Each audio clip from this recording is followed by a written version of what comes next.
Hola a todos, muchísimas gracias por sumarse este nuevo año a los comités de la Asociación Argentina de Oncología Clínica. En esta oportunidad nos reunimos 3 centros de Mendoza, La Pampa y Tierra del Fuego. Así que vamos a comenzar con la presentación de la opción de estos casos en esta vuelta de tumores ginecológicos. Alexis, si querés pasar a la presentación de los equipos. Bueno, dale. Muchas gracias, Mario. Gracias a todos por estar nuevamente con nosotros en estos comités on demand de la Asociación Argentina de Oncología Clínica.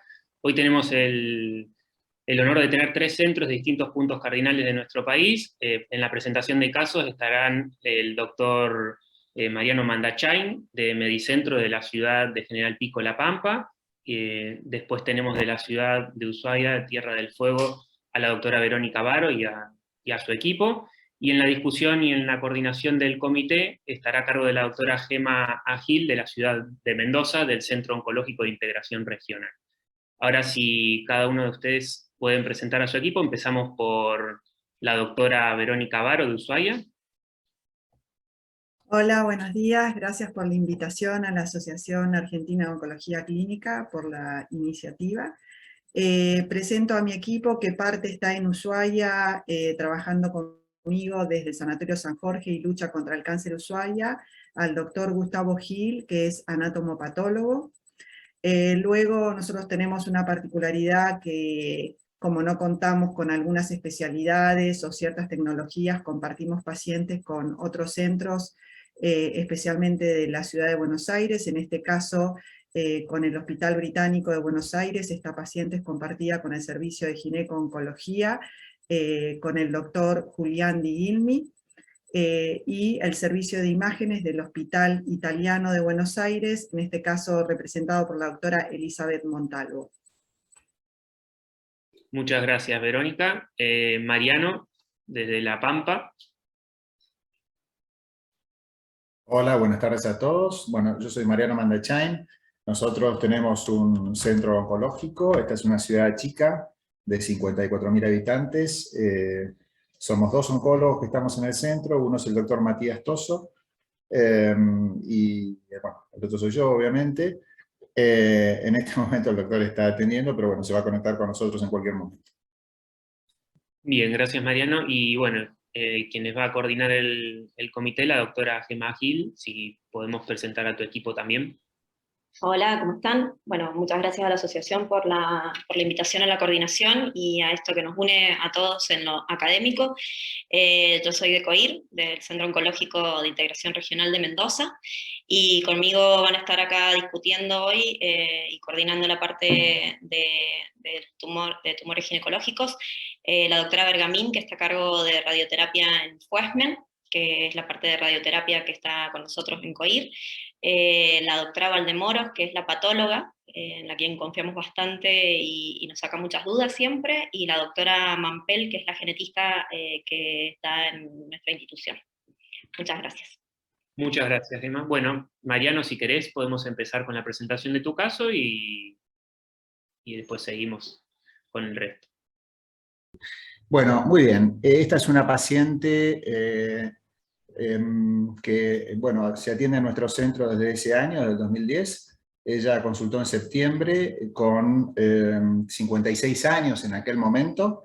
Tenía desde hacía un par de meses lo que ella percibía como un aumento del diámetro de su abdomen, y cuando consulta a su médico de confianza, en agosto del 2010, le hacen una tomografía computada donde se informa una masa pelviana de 6,5 centímetros de diámetro, no tenía marcadores prequirúrgicos, no tenía citis, no tenía ningún otro signo imagenológico de sospecha, y se le realizó una cirugía en agosto mismo, donde se le hizo una anexohisterectomía con una linfadenectomía mesentérica y una resección parcial de ilion y sigmoides.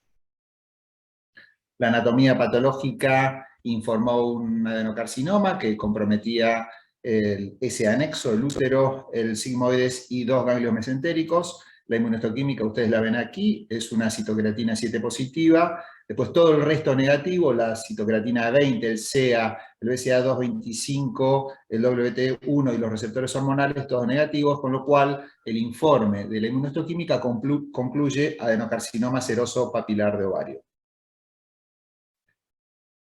Luego de la cirugía sí se le hace una determinación de CA125, que daba un valor levemente elevado por sobre el normal de referencia, 30/21, y se habló con el cirujano donde él nos dice que no quedaba enfermedad residual macroscópica.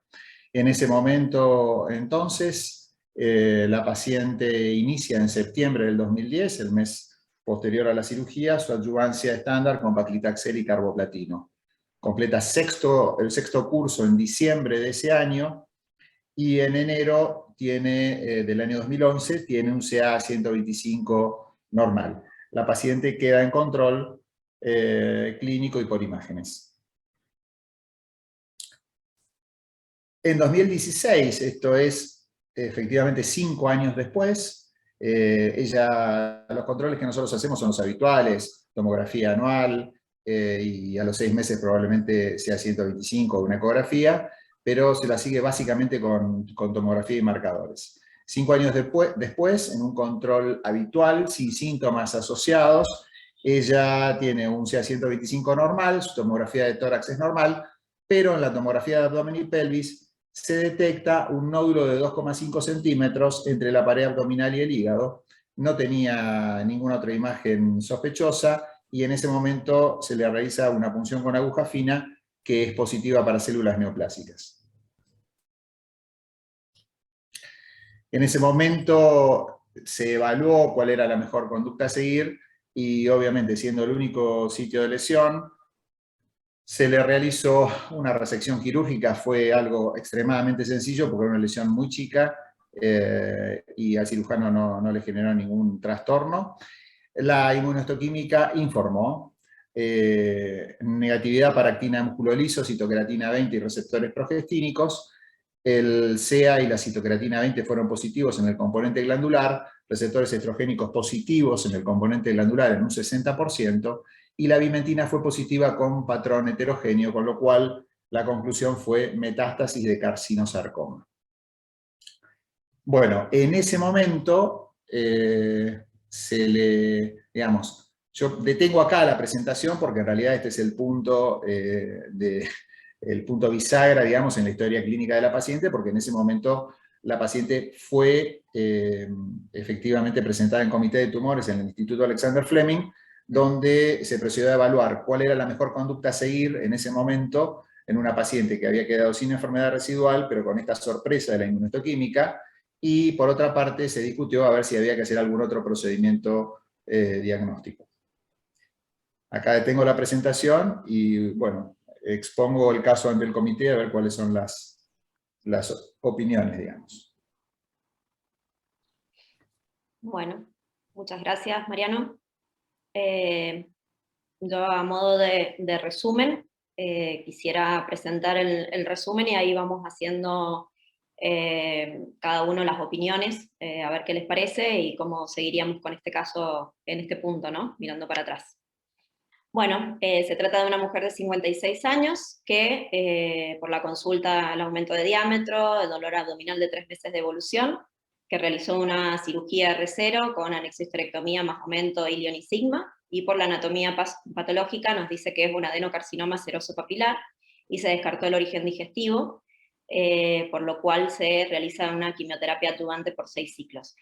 No sé si el patólogo que tenemos presente quiere decirnos algo, si con esta inmunohistoquímica nos podría decir algo más, y solamente comprendo que con la anatomía patológica, con la hematoxilina eosina, probablemente ya era suficiente, y el aporte de la inmunohistoquímica probablemente era para confirmar que era de ovario, ¿no? Sí, ¿qué tal? Buenas tardes. Sí, la verdad es que no aporta mucho la inmunohistoquímica con esta morfología. Los seroso papilar, digamos, son muy diagnosticables con HE. Básicamente lo habían hecho como un panel accesorio, pero sí, no dejaba dudas. Bien, perfecto. Bueno, mi pregunta acá básicamente era para la doctora Mampel, que es nuestra genetista, que creo que ya se logró conectar. Pero bueno, una paciente con este diagnóstico de cáncer de ovario, creo que es la conducta habitual de todos, que deberíamos hacer la consulta con los genetistas para evaluar. Estamos viendo retrospectivamente, ¿no? Con el diario del lunes, pero tenemos la conducta ahora en el 2022 que sabemos que todo paciente con cáncer de ovario deberíamos ver si tiene BRCA mutado o si tiene alguna otra mutación de los otros genes, para ver si debería mantener un tratamiento de mantenimiento, ¿no? No sé, doctora Mampel, si algún asesoramiento genético debería tener en el hoy por hoy, ¿no? Estamos hablando de 2010. Sí, bueno, primero que todo, buenas tardes y muchísimas gracias por esta invitación, es un placer. Y sí, yo creo que claramente nos está mostrando la genética molecular que nos está invadiendo la conducta médica diaria. Aunque por momentos los paneles para buscar variantes germinales, que sería lo que no dudaría hacer y lo que más accesible uno tiene a la mano, en este paciente, y más teniendo en cuenta que es de origen ovárico y de tipo seroso papilar, yo definitivamente le haría un panel que por lo menos cubra los BRCA y TP53, eso no lo negociaría. Y si tuviera muchas posibilidades, vos lo hemos charlado con vos, Gema, lo ideal es poder empezar a tener mutaciones o buscar variantes somáticas para estrategias quirúrgicas, estrategias terapéuticas, ¿no? Eso creo que va a empezar a cambiar muchísimo la modalidad y la conducta como herramienta adicional al manejo oncológico de los pacientes, ¿no? Sí, más que nada ahora después de los estudios que salieron, ¿no? Si bien en esto tenemos ahora prueba del mantenimiento, después de que salió el solo 1, bueno, cuando hemos visto el Paola, pero bueno, en realidad estamos hablando de 2010, no teníamos la posibilidad de estos estudios, pero yo creo que como en la parte académica nos impone saber que toda paciente con cáncer de ovario, independientemente de la edad, tiene que ser estudiada y evaluada por la parte genética para asesoramiento predictivo y pronóstico para la familia, ¿no? En realidad, yo lo que agregaría es, todo paciente con cáncer de ovario, independientemente de la edad, tiene que lograr llegar a un testeo genético. El asesoramiento es parte y puede incluir o no a veces un testeo genético. La verdad que nosotros testeamos en el lugar donde estamos, en el COIR, intentamos testear el 100% de los pacientes con cáncer de ovario, y ya ni siquiera haciendo demasiada disquisición en la estirpe.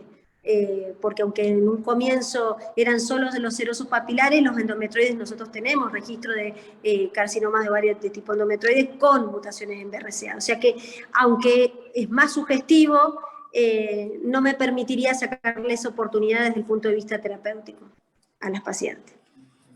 Perfecto. Bueno, es lo que habíamos hablado. La paciente está 6 años libre de enfermedad, ¿sí? Y después en el 2016 aparece una lesión entre lo que sería la pared abdominal y la región hepática, que fue resecada completamente, que bueno, por lo que decía Mariano, había sido muy fácil para resecar, y esta resección, lo que nos llama la atención, que es un carcinosarcoma, que acá lo que le pido al doctor Gil, que bueno, nos diga un poquito de la inmunohistoquímica y de lo que se hizo, si es suficiente, agregaría algo más, con esto nos quedamos tranquilos. En realidad los carcinosarcomas son tumores bifásicos que pueden tener distintos porcentajes de componente estromal, o sea, ya sea muscular, rabdomuscular o lo que sea, y epitelial. Lo que ellos le están haciendo es, la vimentina es un marcador muy inespecífico que marca prácticamente todo, o sea que ya no se utiliza, pero sí está bien hecho lo que es de actina de músculo liso, quizás hubiese marcado también desmina o miogenina, que son marcadores estromales que marcan una estirpe más sarcomatoide. Y bueno, por ahí unos marcadores nuevos como PAX8 que me asegurarían que eso puede llegar a ser del tubo del tracto genital inferior. Y una queratina, una panqueratina, una 1 de 3, aunque en este caso está marcando la queratina 20, es, digamos, los tumores, típicamente los carcinosarcomas marcan queratinas, no es tan necesario hacer una distinción entre queratina 7 o queratina 20, pero agregaría esos marcadores, ¿sí? Pero en base a lo que el patólogo hizo acá, tenemos un tumor que marca queratinas y que está marcando también actina de músculo liso, con lo cual es muy sugerente que sea un carcinosarcoma, pero podrían afinar un poquito más haciendo esos otros marcadores que les comentaba. Bien, bueno, muchas gracias. Perdón que me quedé, algo también que se utiliza mucho es P53, es inespecífico, pero también se utiliza, que ayudaría a acercar el diagnóstico. Utilizar marcadores como P63 también, que marca proteínas basales, o sea, células basales, y algunos otros marcadores más, digamos, porque con esto solo podemos llegar al diagnóstico, pero habría que afinarlo un poquito más, en mi opinión. Bien. Con la anatomía patológica, lo que hablábamos de quizás la hematoxilina eosina, tenemos algo como para decir que son tumores bifásicos, ahí la parte epitelial, algo nos habría dicho, saber que tenemos el componente epitelial, que es lo que está haciendo metástasis, o solamente que es la parte mesenquimal la que está haciendo metástasis. En este caso, digamos, si la HE mostraba que era un tumor bifásico, y al hacer una inmunistoquímica demostramos el componente bifásico, podemos asegurar que es un carcinosarcoma.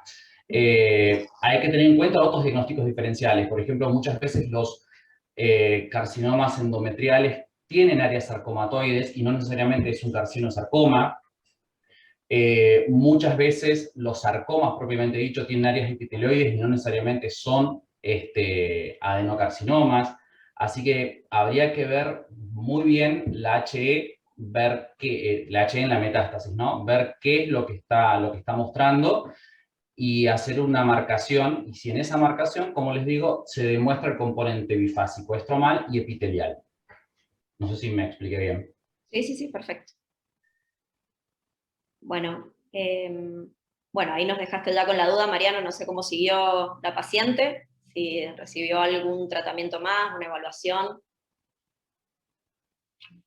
Bueno, una cosa que me guardé, pero que la iba a decir ahora precisamente, es que cuando se habló con el patólogo, porque esto generó una sorpresa en ese momento, cuando se habló con el patólogo dijo que el componente epitelial era idéntico al de la anatomía patológica original. Con lo cual, si bien este diagnóstico de carcinosarcoma fue una sorpresa y se tomó en cuenta, en realidad se siguió pensando en la paciente como un cáncer de ovario recaído. En ese momento, en Comité de Tumores en Fleming, porque es interesante lo que decía la doctora respecto de que hoy no negocia la posibilidad de hacer un estudio genético de estos tumores, pero en el 2010 nosotros ni pensábamos en esto. Con lo cual, al presentarse el caso en el 2016, sí resultó evidente, por lo menos en Fleming para la doctora Luisina Bruno, que había que pedir un BRCA. Entonces, en ese momento se sugirió, creo que fue Gonzalo Giornelli en aquel momento, el que dijo que bueno, que él le haría, pues estaba la duda, ¿no? Si hacerle o no hacerle alguna nueva línea de quimioterapia. En ese momento la paciente se sugirió en comité y se avaló y se hizo efectivamente 6 cursos de carboplatina y doxorubicina liposomal, y efectivamente se le hizo el estudio de la mutación, que fue positivo. En ese momento, recuerdo que estamos en el 2016 y ahora estamos en el 2022, en ese momento, bueno, la sugerencia fue comenzar con olaparib de mantenimiento.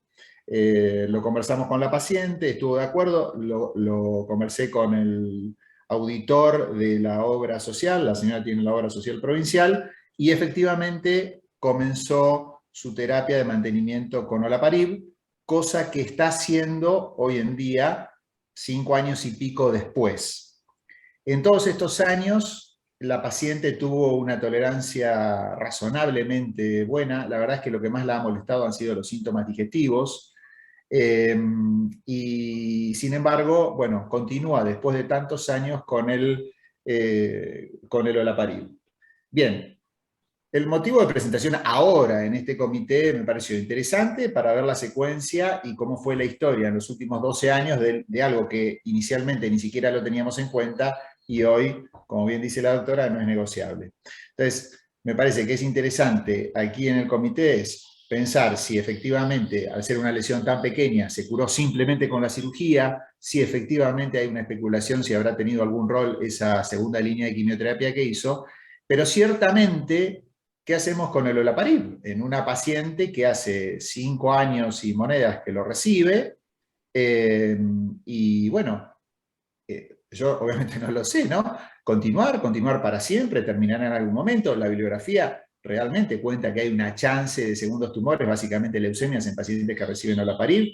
En fin, ella está fantástica, tenía 56 años al momento del diagnóstico, hoy tiene 12 más, 68, y bueno, me interesaría saber qué opinan los miembros del comité respecto a hasta cuándo, cómo, qué hacer con el olaparib.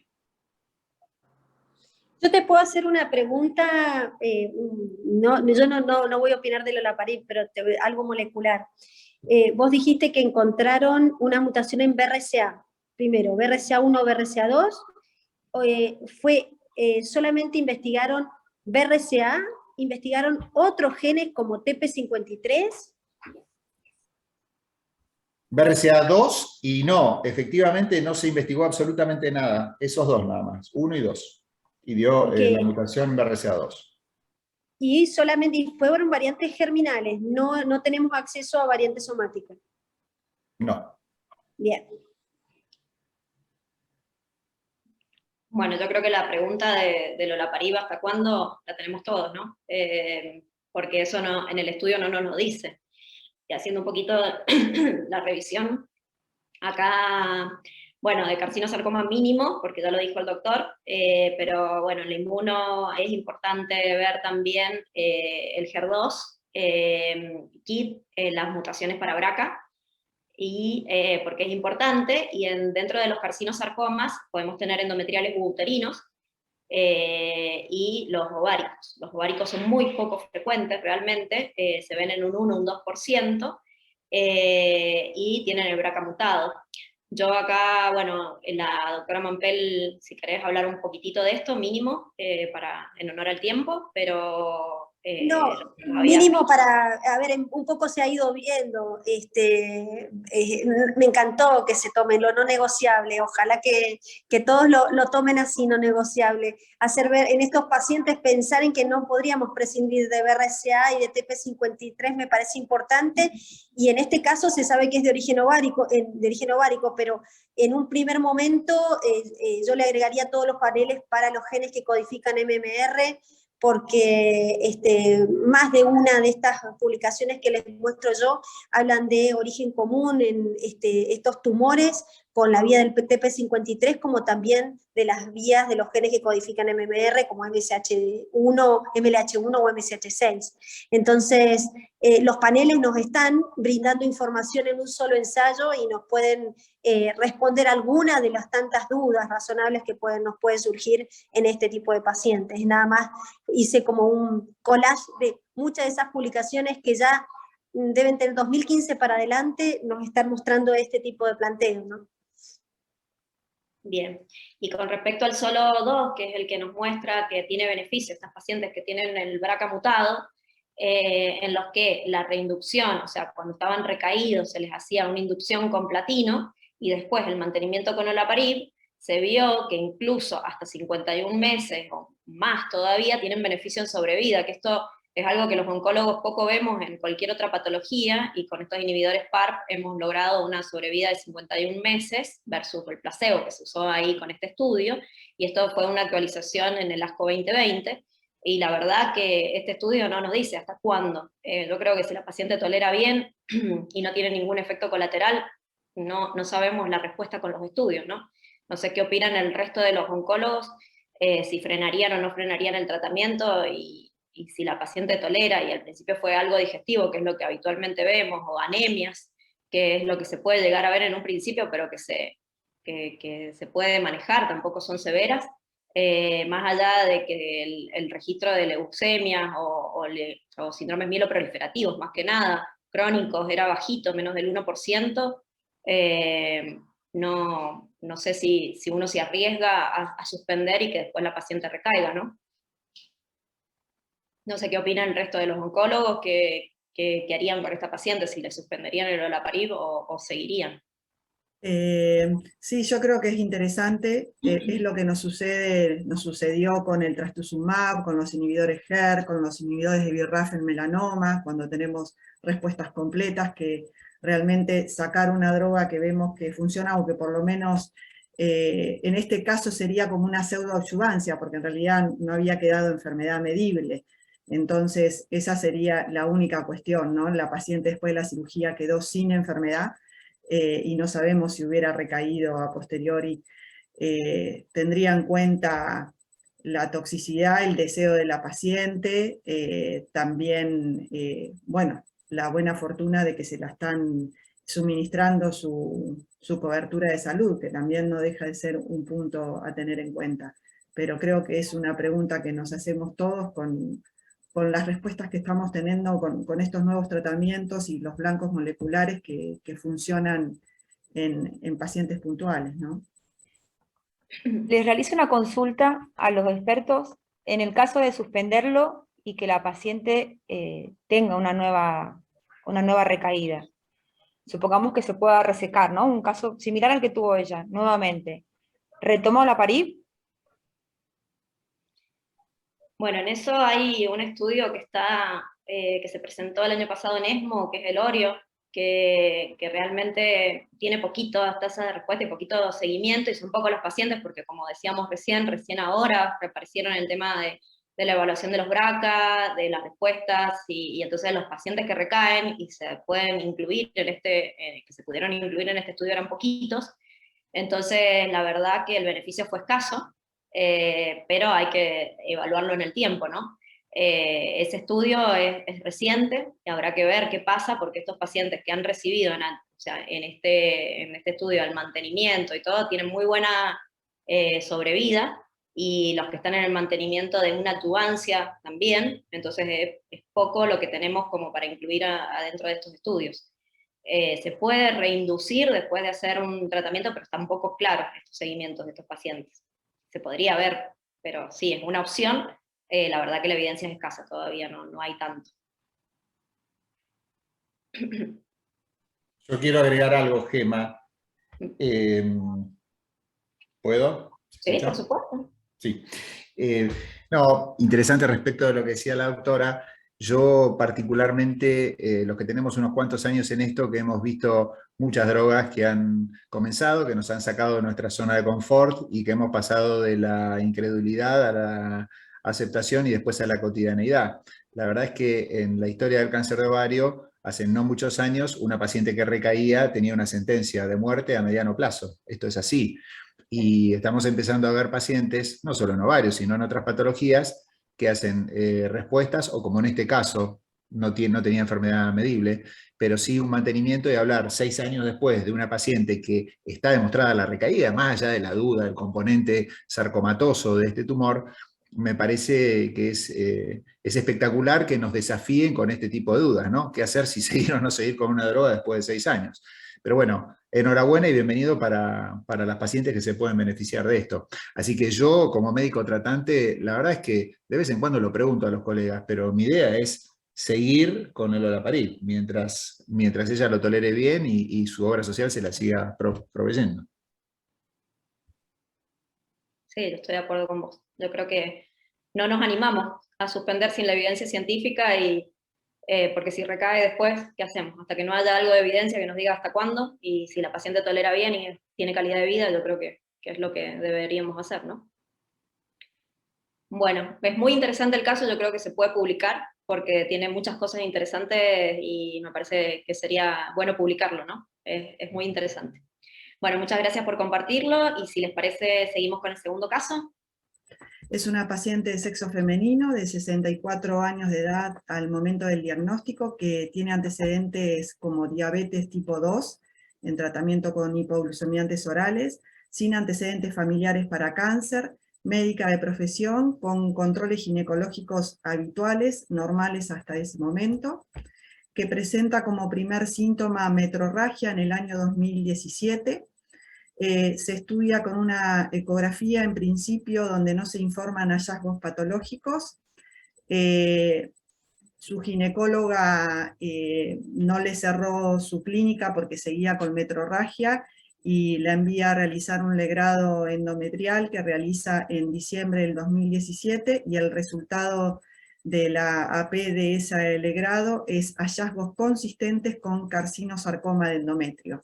La paciente viaja por sus medios a atenderse al Hospital Británico en Buenos Aires, como comentaba, algunas pacientes oncológicos son compartidos con la capital federal, especialmente por la cobertura de la obra social provincial al Hospital Británico de Buenos Aires. En ese momento es atendida en el servicio de gineco-oncología, donde le solicitan una resonancia de pelvis de alta resolución, que se realiza el 10 de enero del 2018. Nosotros en esa época todavía no teníamos resonador, recién ahora tenemos un resonador que es con el que estamos evaluando actualmente. En esa resonancia se informaba un útero de 54 por 31 por 46 milímetros con un núcleo miomatoso posterior de 10 milímetros, evidenciándose en la cavidad endometrial una formación ligeramente hipointensa en secuencias T2 e isointensas en T1, con escalzo reace tras la administración del contraste de 22 por 22 milímetros aproximadamente, sobre el sector fúndico a predominio derecho, visualizándose un adelgazamiento de la línea subendometrial, sin evidencia clara de extensión al miometrio, el resto sin particularidades. Una tomografía de abdomen y pelvis sin hallazgos, con el resultado del legrado más esa resonancia va a cirugía que se realiza en enero del 2018, un anexo histerectomía total, omentectomía, linfadenectomía y lavado peritoneal, cuyo informe dice en el examen microscópico del útero, endometrio con lesión polipoide constituida por una proliferación mixta maligna, epitelial con componente seroso y endometroide, y estromal sólida de alto grado, homóloga. La lesión se localiza en el fondo uterino de 3 por 1,7 centímetros y no se identifica infiltración al miometrio, ni compromiso miocervical ni vascular en los cortes evaluados. Se observa proliferación de tejido muscular liso diferenciado con disposición arremolinada subserosa, el cuello sin particularidades, lo mismo que el resto de los órganos estudiados, inclusive la citología negativa. Como diagnóstico final se pone endometrio de tumor mulleriano mixto, maligno, localizado en el pólipo del fondo uterino de 3 por 1,7 centímetros, sin observarse compromiso miometrial, vascular ni miocervical.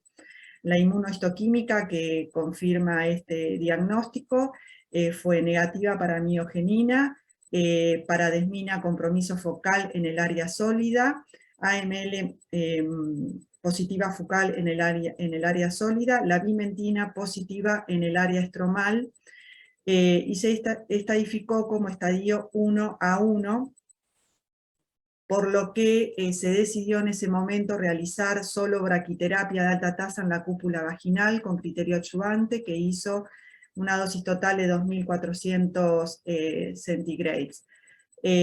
Luego de esto la paciente queda en control, vuelve a Ushuaia, hace su vida normal. En noviembre del 2019 ella nota una tumoración palpable en fosa ilíaca izquierda, casi muy cerca de la cadera. Se realiza una tomografía de abdomen y pelvis en noviembre del 2019, esa se realiza acá en Ushuaia, donde se describe una formación nodular oval de densidad de partes blandas y estructura heterogénea con márgenes definidos que mide 42 por 34 por 44 milímetros, que la misma no impresiona infiltrar planos musculares. Con este resultado la paciente vuelve al Hospital Británico. Ella la verdad que pensaba que era otra cosa, no tenía en su cabeza que podía tener una recaída de la enfermedad. En marzo del 2020 se opera, ellos la estudian, no tengo esos estudios que se realizan, sí tengo el resultado de la cirugía, en marzo del 2020, la resección quirúrgica de la recidiva en la fosa ilíaca izquierda, con biopsia de epiplón y peritoneo, quedando enfermedad macroscópica visible, según lo que me comentaron en su momento los médicos cirujanos, cuya anatomía patológica vino infiltración por carcinoma de alto grado en todos los sitios biopsiados. Regresa a Ushuaia. Antes de comenzar tratamiento le realizamos una resonancia, ahí ya teníamos el resonador acá en Ushuaia disponible, donde pudimos localizar las lesiones, digamos, que habían quedado blanco de nuestro tratamiento, una lesión en la cúpula vaginal de 32 por 20 milímetros, adenopatías ilíacas izquierdas, la mayor de 17 por 13 milímetros, y la colección en la región quirúrgica, que no era una lesión blanco, sino que era un hallazgo a tener en cuenta que había quedado en la zona quirúrgica. Decidimos hacerle quimioterapia de primera línea con carboplatino, paclitaxel por 6 ciclos, hace su última dosis en agosto del 2020, presenta bastante toxicidad, que creo que es importante porque le deterioró su calidad de vida, deterioró su performance con la neuropatía, una debilidad generalizada, tuvo trastornos en la marcha, que nos hizo pensar que quizás podía ser una recaída en sistema nervioso que se descartó finalmente, dolor abdominal persistente y constipación, por lo cual, bueno, hicimos varias cosas. La resonancia de cerebro, donde descartamos metástasis cerebrales, finalmente su inestabilidad y sus trastornos en la marcha eran por la neuropatía. Se realizó una videocolonoidea con hallazgos de gastritis moderada, sin otros hallazgos en colon. Realmente los síntomas abdominales eran severos, y se reevalúa en septiembre del 2020 con enfermedad estable en esa lesión blanco de la cúpula vaginal y resolución de la colección posquirúrgica, y ya no se veían las adenopatías descritas en la resonancia previa, por lo cual yo decido suspender la quimioterapia ante la toxicidad y la estabilidad de la enfermedad. La paciente va recuperando su performance. En noviembre del 2020 se hace una nueva evaluación, donde se ve la persistencia de esa lesión en la cúpula vaginal, sin otros hallazgos. En ese momento, la verdad que sin progresión de enfermedad me generó duda de cómo seguir. La presenté nuevamente en un Ateneo junto con el Hospital Británico, ahí se decidió hacer un PET para ver si tenía enfermedad en otro lado y decidir si iba a una cirugía de rescate o a radioterapia, y también realizar inestabilidad microsatelital que no la tenía realizada hasta ese momento. Se realizó el PET en diciembre del 2020, donde se describe actividad metabólica en la cúpula vaginal, en ganglios infradiafragmáticos, con enfermedad medible, que tomamos esa lesión de cúpula vaginal y un ganglio en la raíz del mesenterio. Medía más o menos 1,5 centímetros. El resultado de la inestabilidad fue que era un tumor estable, y ahí, bueno, nos planteamos la segunda línea. Se descartó en ese momento hacer cirugía, la paciente estaba en Ushuaia y tampoco íbamos a realizar radioterapia. Nosotros acá no tenemos radioterapia, por eso también a veces planteamos hacer radioterapia en momentos, más que nada cuando el paciente tiene buen performance, o se puede hacer algo inclusive paliativo cuando hay tiempo. Si no, a veces se nos escapa digamos, la clínica, y los pacientes no pueden viajar ni siquiera para hacer una radioterapia paliativa. Pero bueno, en ese momento la paciente había empezado a trabajar, puse al principio que es médica, porque me pareció importante, porque para ella era importante seguir atendiendo a sus pacientes. Empezó a trabajar, es oftalmóloga, y bueno, decidí hacerle bevacizumab, tratando de mantener esa calidad de vida que habíamos vuelto a tener. Había recuperado peso, estaba muy bien. El único síntoma que tenía a veces un sangrado intermitente vaginal. Realiza 3 ciclos con enfermedad estable, la resonancia de marzo del 2021, disminuye el tamaño de la lesión en la cúpula vaginal, con el ganglio mesentérico con cambios en el tamaño y necrosis central, que luego va a desaparecer ese ganglio.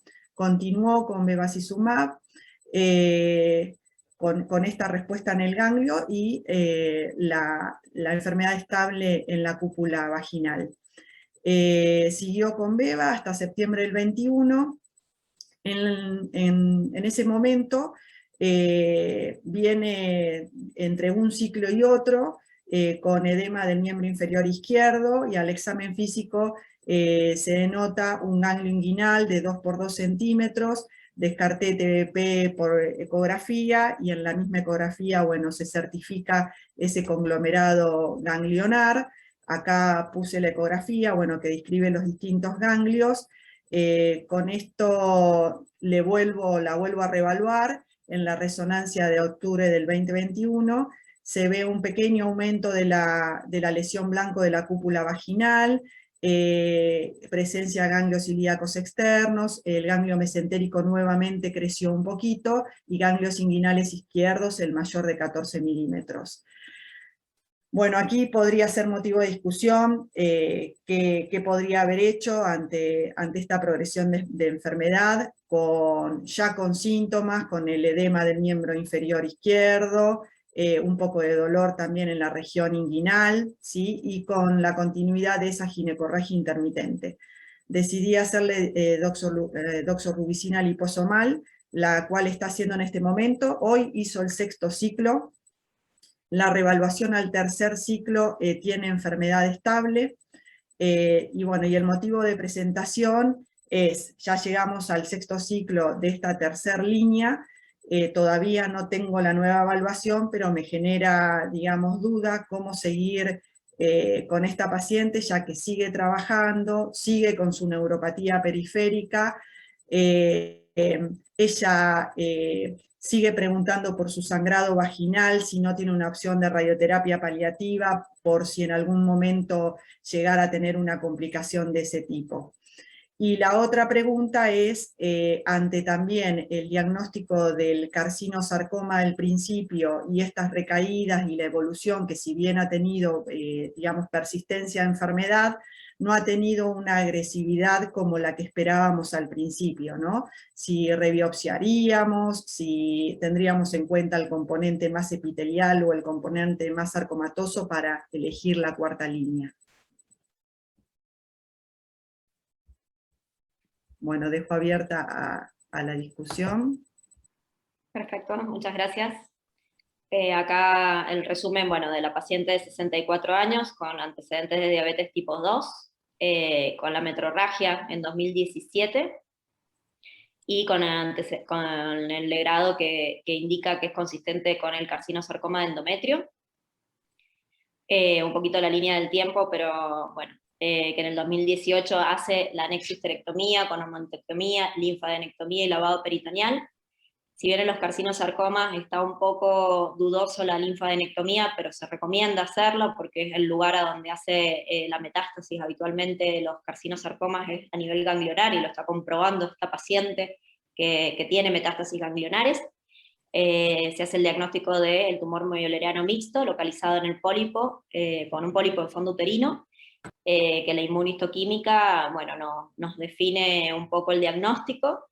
No sé si el patólogo nos quiere confirmar algo, decir algo, de allá del doctor Gil. No, está bien, es consistente, digamos. Consistente con esto. Y mi pregunta un poco va para la doctora Bergamín con la radioterapia, de acuerdo al tratamiento en el estadio 1 del carcinosarcoma. Si bien sabemos que con carcinosarcoma tenemos muy pocas guías de tratamiento, porque son estudios retrospectivos, muy pocos pacientes, lo podemos englobar en un estadio 1, pero bueno, estamos hablando siempre con el diario del lunes, pero lo estamos haciendo para hablar sobre este estadio 1, si con el tratamiento de braquiterapia es suficiente, si hubiese aplicado un poco más, a ver qué opina la doctora. Bien, qué desafío, ¿no? Terapéutico el escenario en el que nos encontramos.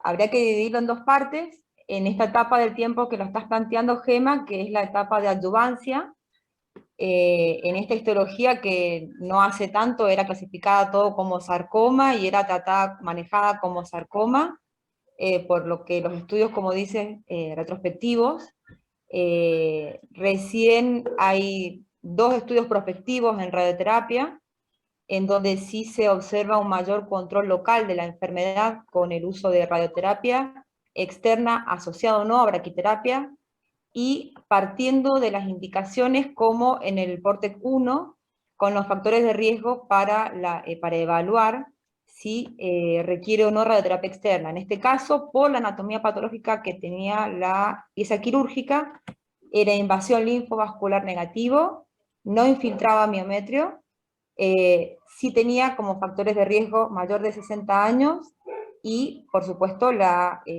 histología, que se lo considera como un G3, o un comportamiento similar a un seroso papilar o hasta un poco más agresivo.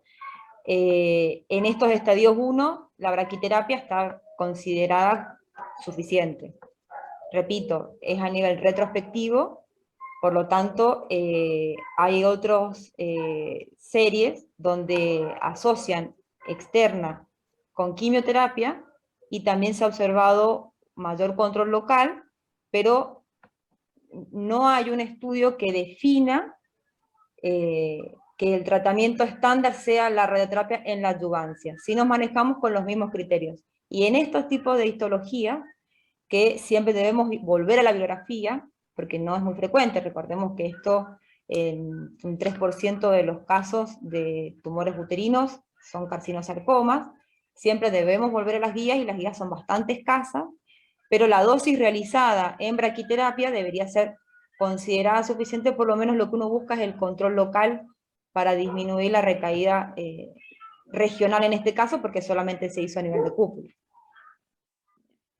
También considerando lo que decía la doctora, que bueno, lo que hablan de la radioterapia a nivel en Ushuaia, que se les complica también para hacer la radioterapia, entonces también hay que tener en cuenta la accesibilidad del paciente para el tratamiento, ¿no es cierto? Sí, eso es un problema que tenemos con varios pacientes. En realidad, recordemos que radioterapia implica 5 semanas, 6 semanas aproximadamente, en donde alguien debe desplazarse a otra provincia cuando no tiene acceso a esto, y generalmente debe hacerlo con algún acompañante. Entonces la logística no es fácil cuando el centro no está cercano, o está braquiterapia, son 3, 4 fracciones, algo totalmente ambulatorio, fácil y manejable. También la toxicidad, en donde la paciente puede ir y volver sola. Y en cambio, cuando uno ya tiene planificado la radioterapia externa, la logística es totalmente distinta, ¿no? Por supuesto. Bueno, con respecto a esto que estabas hablando, Laura, y con respecto un poco a lo que es tratamiento de carcinosarcoma, es muy poco lo que hay, son tipos consensos que se tratan de hacer para ver el tema de adyuvancia. Engloban a todos pacientes de estadio 1 a estadio 4, todo en la misma bolsa. Yo creo que una bolsa de gatos no podemos englobar a todos los pacientes en lo mismo para el tratamiento.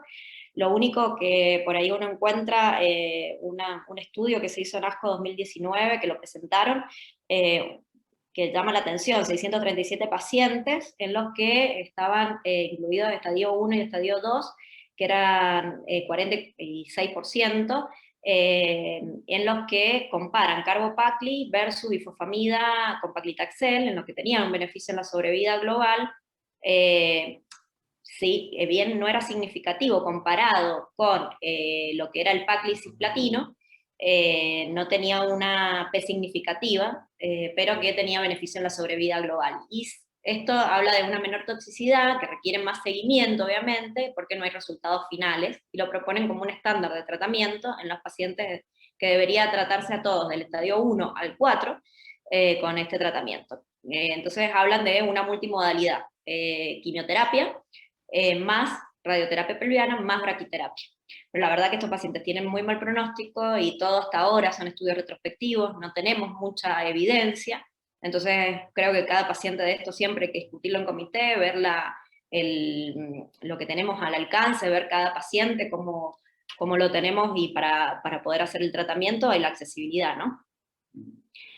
Bueno, siguiendo un poco con el caso, estuvo 18 meses sin enfermedad, recayó, fue operada la paciente, pero con una R2, y la biopsia dio que fue lo que recayó, la parte epitelial aparentemente, con carcinoma de alto grado, donde realiza la paciente carbopacli por 6 ciclos, pero luego tienen que frenar el tratamiento por la toxicidad, y que la paciente presenta enfermedad estable, priorizando siempre calidad de vida, que es algo importantísimo, hoy por hoy en la oncología yo creo que es lo que tenemos que tener todos, y en diciembre del 2020 la paciente presenta un PET con persistencia de enfermedad, y en ese momento se solicita la inestabilidad de microsatélites, que por inmunistoquímica se detecta que hay estabilidad. Si bien me imagino que habrá sido por este estudio, el Keynote 775, que mostró que había beneficio en aquellos carcinomas de endometrio en los que tenían tanto estabilidad como inestabilidad al hacer la combinación con lenva-pembro, este estudio muestra beneficios sobre vida libre de progresión y en sobrevida global, que lleva hasta 18 meses. Pero uno buscando los criterios de inclusión excluyen los carcinosarcomas, y yo creo que obviamente es porque estos son pacientes de muy mal pronóstico que no lo van a querer incluir nunca en ningún trial, ¿no? Así que son mal vistos. Bueno, así que eso como para comentar la segunda línea que se podría haber hecho. La verdad que es bastante tóxico, produce diarrea, hipertensión, la calidad de vida no es tan buena.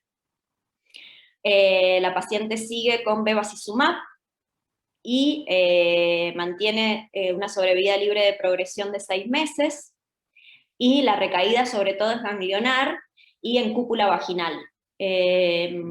Realiza doxoliposomal, y la paciente ahora aparentemente ha tenido la progresión a nivel pelviano, en cúpula, con sus molestias, sobre todo en calidad de vida, y la recaída inguinal, que es un sitio accesible para la biopsia, como decía la doctora, que la pregunta al comité, cuál sería el tratamiento más accesible para esta paciente, ¿no?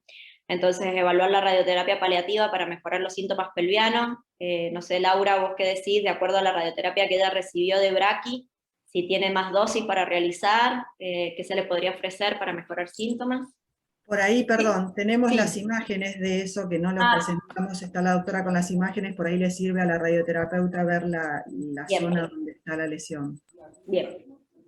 Perfecto, sí, eso te iba a comentar si había imágenes, porque igual, de todas maneras, recordemos que cuando uno hace radioterapia externa y lo asocia con braquiterapia, hace unas dosis similares de braquiterapia.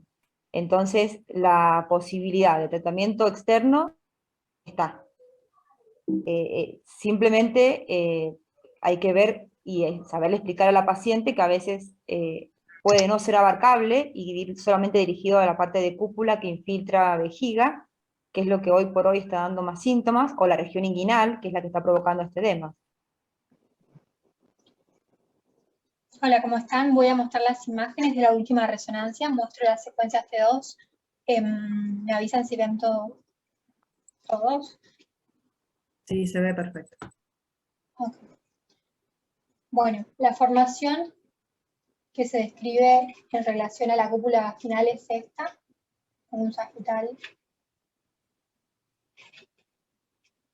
Es esta formación, que esta es la última resonancia previa, y tiene leve disminución de tamaño, tiene señal intermedia, está bien en relación al sector izquierdo de la cúpula, y tiene tractos que contactan con el colon sigmoides. También no hay un claro plano de clivaje con la vejiga, y toma contacto con el uréter izquierdo. A ver si... ¿Qué me están viendo?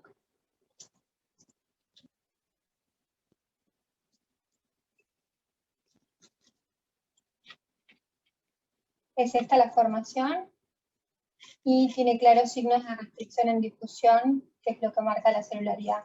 Después, las formaciones ganglionares que se describen son: el compromiso ganglionar es este a nivel inguinal, y en cadena ilíaca externa y derecha. Y esta es la formación que persiste, aunque con leve disminución de tamaño.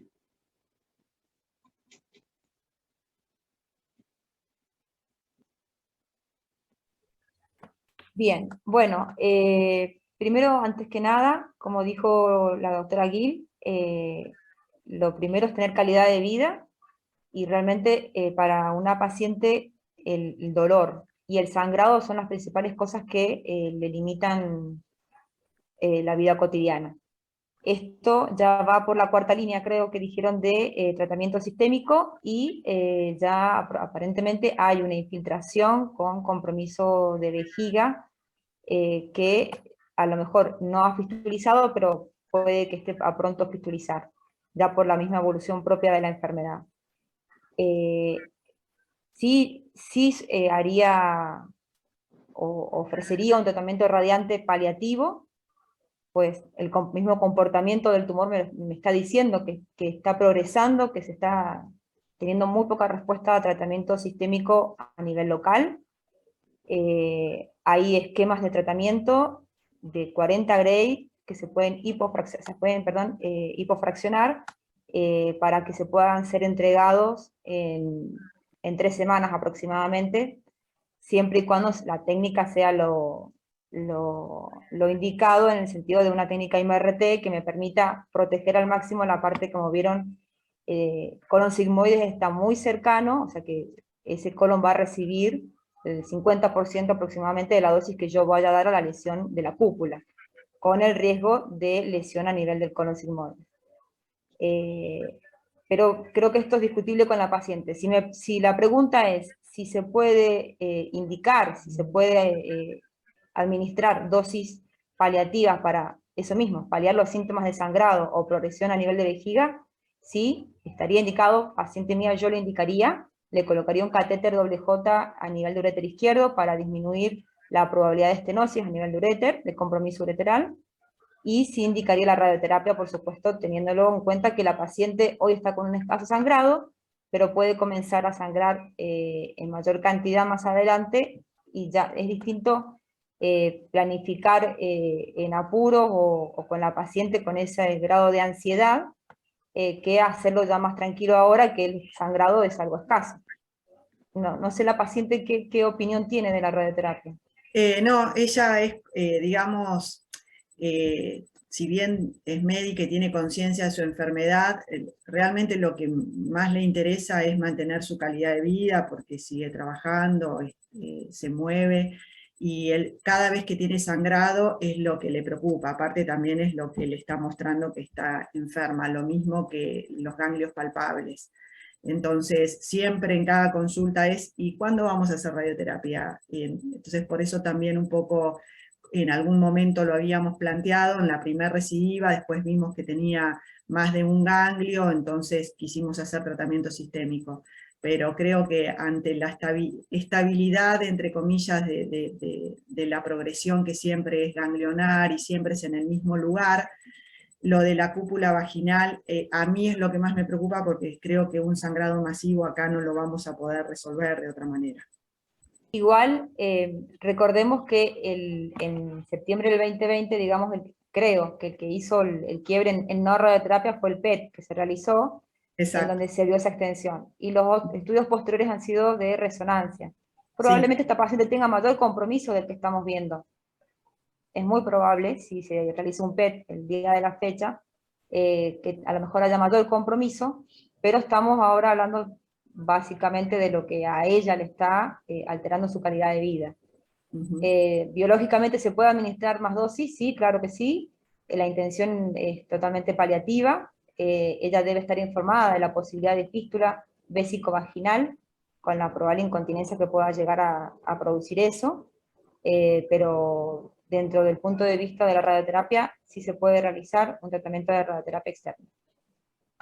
También está presente el doctor Digilmi, que es uno de los cirujanos que la conoce. No sé si querés aportar algo, Julián. Hola, gracias por la invitación. Nada, estaba escuchando la primera discusión. Como ya tantos oncólogos, acá tenía miedo que me digan lo del primer tratamiento, que fue discutido bastante. El estadio 1A de alto grado siempre genera una discusión en cuanto a qué indicar adyuvancia, y no, yo quería aclarar solamente que en este caso, muy seleccionado, que cuando uno tiene enfermedad residual mínima, enfermedad residual sobre un pólipo, inclusive esta paciente, como vino con un legrado afuera, por ahí si lo hubiera hecho uno que le sacaba todo el pólipo, nos hubiéramos encontrado sin enfermedad residual, y era una paciente que a su vez, cuando está estadificada completamente, a veces no indicamos tratamiento adyuvante. Son esa serie vieja de Crisman, donde muestran que sin enfermedad residual en una paciente completamente estadificada, por ahí el hecho del agregado de la adyuvancia no tiene mucho beneficio. Obviamente, ahora con el diario del lunes esta paciente yo le hubiese dado todo en ese momento, le hubiese dado radioterapia, le hubiese dado quimioterapia, pero normalmente el estándar nuestro del alto grado, o sea, carcinosarcoma, estadio 3, células claras, y seroso papilar de endometrio, completamente estadificado 1A, o sea que tenga invasión mínima milimetral, es braquiquimio, digamos, es lo que más damos. Después se discute, hay ciertas situaciones que damos radioterapia externa también, pero son pacientes que generalmente damos esquema casi completo de adyuvancia. En esta se decidió la braqui porque tenía enfermedad solamente, creo que localizada sobre el pólipo, que fue lo que revisamos bastante, no tenía ni invasión de la mucosa, digamos, era sobre el pólipo solamente, entonces se decidió eso. Tuvo ese tiempo libre de enfermedad y ahora bueno, toda esta recaída, la súper conocemos, médica, es súper amiga nuestra, Vero la conoce un montón. Y lo que por ahí, Vero, yo esta última parte la estuviste contando mucho más, también nos agarró en medio de la pandemia, sí me parece que lo que decía la doctora, el hecho de plantearse una radioterapia más bien paliativa, en un contexto también de un sangrado masivo, siendo que vive en Ushuaia, creo que está bien la cuestión. Habría que charlarlo con ella, planear un viaje, no sé ahora cuánto está sangrando y cuánto no. La recaída esa última fue más bien peritoneal, con compromiso de vagina, pero era más bien de abdominal, con compromiso del colon, eso que se ve en las imágenes, ¿no? Pero lo podríamos charlar con ella, me parece súper lógico plantear el hecho de una radioterapia paliativa como un control sintomático, ¿no? ¿Y se podría hacer en los dos sitios, en el inguinal también, la radioterapia? Sí, sí. Sí, se puede hacer los dos. Sí, en eso no hay, estamos hablando de lo que más síntomas le está dando y es un área que no ha recibido nada de dosis. O sea, la braquiterapia, a medida que la distancia desde el punto donde está el aplicador, que es en la superficie de la cúpula vaginal, se va alejando, va disminuyendo la dosis en forma exponencial. Entonces, a nivel inguinal, hagan de cuenta que no tiene nada de dosis, ¿sí? Lo que ha recibido ahí ha sido la pared posterior de vejiga y la pared anterior de recto. Por eso siempre también es bueno que realice, si está en la posibilidad, la consulta de radioterapia en el mismo centro donde realizó la braquiterapia, porque bueno, a nosotros los radioterapeutas nos gustan nuestros físicos, nuestras dosimetrías, nuestros planes, entonces es como que nos sentimos confiados si vamos a reirradiar un área que haya sido en algún momento nuestra paciente, ¿no? Dentro de lo posible. Perfecto, gracias. ¿Y previo a la radioterapia le harían biopsia de la lesión inguinal, pensando en un futuro algún tipo de tratamiento, o solamente directamente la radioterapia?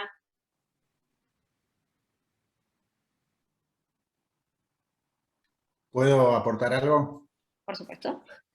Mira, a mí me parece que, primero, una reflexión respecto de lo que decía el doctor.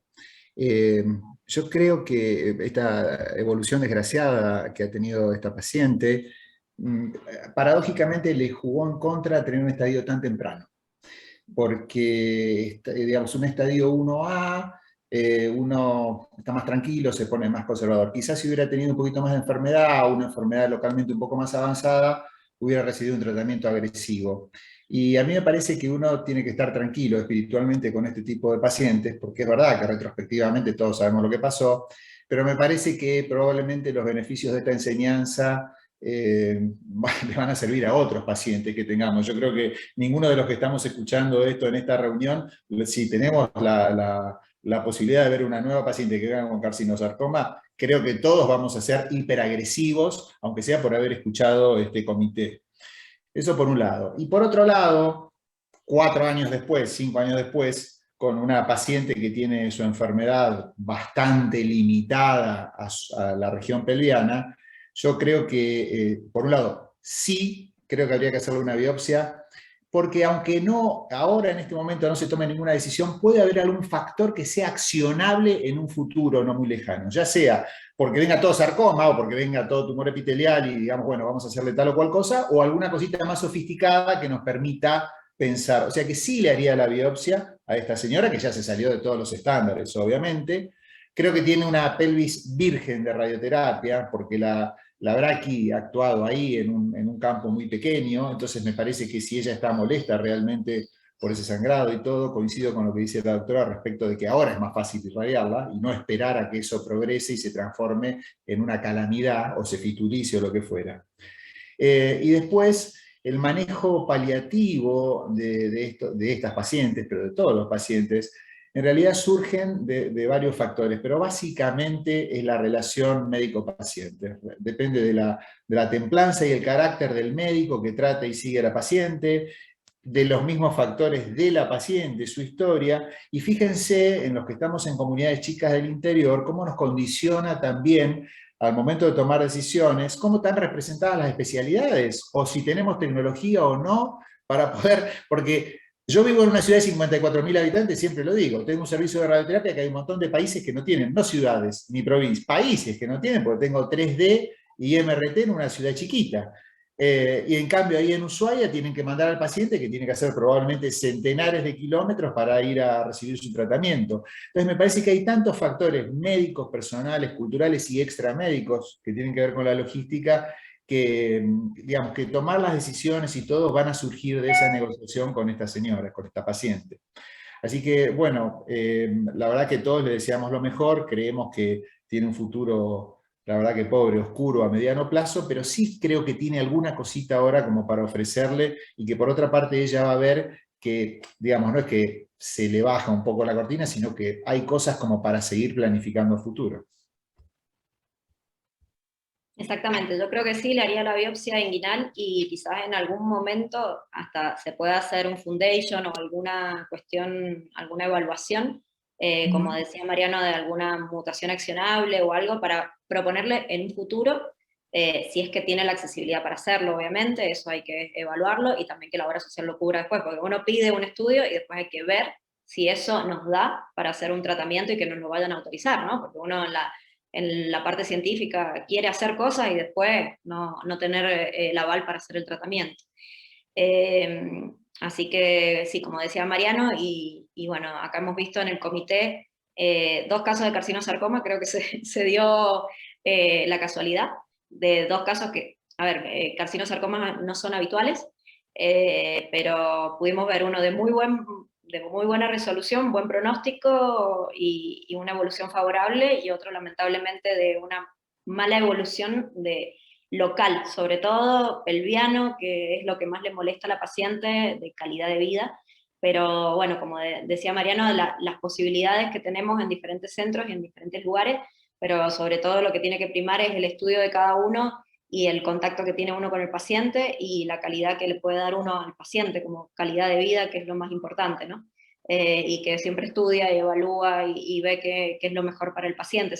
Los 2 pacientes han sido evaluados por centros buenos, se le ha dado lo mejor siempre, y bueno, yo creo que eso es lo importante, y estas reuniones yo creo que nos abren los ojos para seguir estudiando, para seguir viendo, y pensar, porque está bien, opinamos para atrás, pero bueno, de ahora en más también nos abre los ojos para ir evaluando cosas nuevas, ¿no? ¿Le harías un BRCA a esta paciente? Y por lo que dijo la doctora Mampel, que se evaluaba así, me parece que somático, quizás sería bueno para hacer. Yo haría somático, sí, yo haría un foundation. Voy a hacerme la rica y voy a hacer pensar en rico, yo haría un foundation.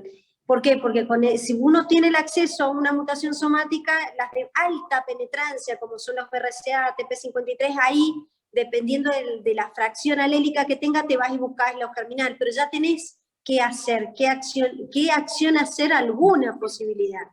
La verdad que nos tenemos que cada vez más plantear hacer el somático. Lo que pasa es que, bueno, tenemos que esperar un poco a que esto cada vez sea más frecuente. Pero sí le haría un panel. Si pudiera somático. Bárbaro, gracias. Gemma, y referías de hacer una biopsia inguinal, ¿no? ¿En cúpula también te serviría? ¿Hay material a lo mejor más accesible, pero estará más necrosado? ¿La irradiada le sirve o no le sirve? La irradiada, no sé si no sé qué opina el patólogo, una cúpula irradiada, que el material no nos vaya a servir para un foundation. Y siempre es preferible tener un material que no haya sido previamente irradiado.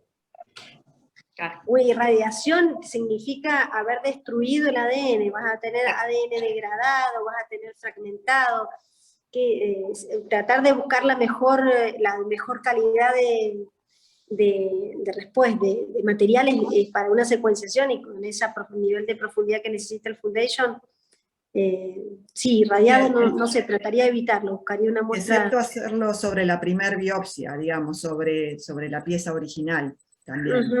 Por ejemplo. El material ahí. Ahí yo sé, pero y ahí me voy a meter en algo que no es mío, si me permiten. Ahí habría que evaluar cuál es la mejor muestra, porque cuando hablamos de variantes somáticas, el tumor cambia y vamos a tener otros clones. Entonces, si yo tuviera que elegir, no elegiría la más vieja, porque voy a hacer una acción sobre, a lo mejor, y voy a omitir clones nuevos con cambios nuevos que a lo mejor me permiten una conducta distinta. Yo la vez que he pedido algún Foundation, muy pocas veces, pero la vez que he pedido, me han pedido sobre la metástasis, sería lo ideal. Claro, exactamente. Sobre la metástasis, sobre lo más nuevo, sobre lo que el último cambio que tiene que ser, porque de hecho ellos presentaron otra vez una serie de estudios, no era en este tipo de tumor, sino en otro, pero cómo tenían la posibilidad de hacer un seguimiento y ver cómo iban generándose resistencia y iban cambiando de estrategia terapéutica.